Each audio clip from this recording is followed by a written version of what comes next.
Booker পদুম ভাস্কৰৰ কণ্ঠত চন্দ্ৰমা নামৰ এটি গীতৰ শুভ মুক্তি। চৰাইদেউৰ সাপেখাতিৰ অতি পিছপৰা এখন ঘৰৰ যুৱকৰ সংগীতৰ ক্ষেত্ৰত কঢ়িয়াই অনা সাফল্যই এতিয়া চৰ্চাৰ বিষয় হৈ পৰিছে। উৰুষা পৰ্যায়ত থাকি সংগীতৰ চৰ্চা অব্যাহত ৰখা ভাস্কৰ ফুকনৰ চন্দ্ৰমা শীৰ্ষক গীত মুকলি। বোকাত পদুম ফুলা কথাষাৰকে যেন এতিয়া সজীৱ ৰূপত ধৰা দিছে সাপেখাতি ৰহন গাঁৱৰ এজন উঠি অহা ২০ বছৰীয়া যুৱক ভাস্কৰ ফুকনৰ ক্ষেত্ৰত।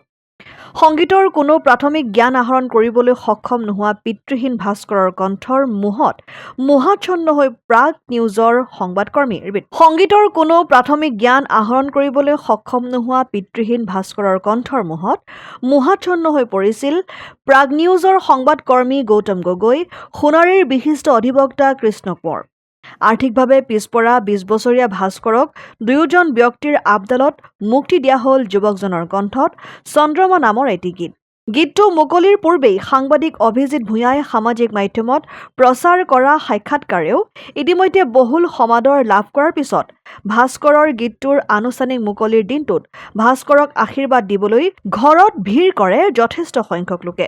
ঘৰুৱা পৰিৱেশত অনুষ্ঠিত গীতৰ শুভমুক্তি অনুষ্ঠানটোত সমাজকৰ্মী অৰুণ গগৈ, বাণী চাংমাই, ডিম্বেশ্বৰ কোঁৱৰ, ভৱেন লিকচন, কৃষ্ণ কোঁৱৰ আদি উপস্থিত থাকে। ভাস্কৰৰ সংগীত চৰ্চা অব্যাহত থাকক, সকলোৱে তাৰেই কামনা কৰিছে। নমস্কাৰ, মই কৃষ্ণ কোঁৱৰ আৰু আজি আমাৰ কাৰণে সকলোৰে কাৰণে এটা খুব সুন্দৰ দিন, যিহেতু ভাস্কৰ ফুকন আমাৰ চৰাইদেউ জিলাৰ সাপেখাতিৰ ৰহনৰ এক পদুম ফুলা এপাহি ফুল বুলি ক'ব লাগিব, বোকাৰ পদুম হয়। এই ভাস্কৰ ফুকনে এটি খুব সুন্দৰ গীত লিখি উলিয়াইছে, চন্দ্ৰমা মোৰ চন্দ্ৰমা, আৰু এই গীতটি আজি আমি ভাস্কৰৰ নিজৰ গৃহত শুভমুক্তি প্ৰদান কৰিছোঁ। ভাস্কৰে গীতটি নিজে লিখিছে, নিজে সুৰ কৰিছে, নিজে গাইছে।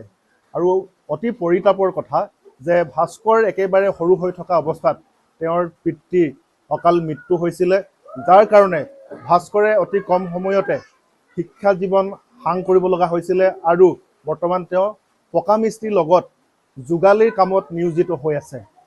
তথাপিও কিন্তু ভাস্কৰৰ প্ৰতিভা আমি সকলোৱে মানিব লাগিব। যদিও আনুষ্ঠানিক শিক্ষা কম, ভাস্কৰ কেৱল ২০ বছৰ বয়স হৈছে, ভাস্কৰে খুব সুন্দৰকৈ গীত লিখে, সুৰ কৰে, নিজে গীত গায়, আৰু তেনে এটি বোকাৰ পদুমক উলিয়াই আনিবৰ কাৰণে আমি সামান্য প্ৰচেষ্টা গ্ৰহণ কৰিছিলোঁ।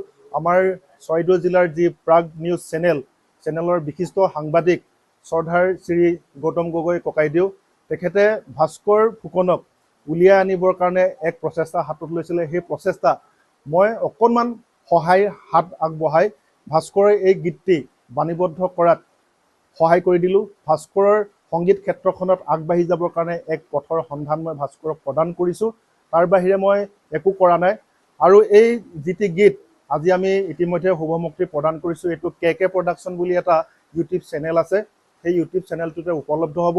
ইয়াৰ উপৰিও ভাস্কৰৰ নিজৰ চেনেল আছে, আমাৰ গৌতম ককাইদেউৰ নিজৰ চেনেল আছে। এই গোটেইকেইটা চেনেলতে গীতটি উপলব্ধ হ'ব।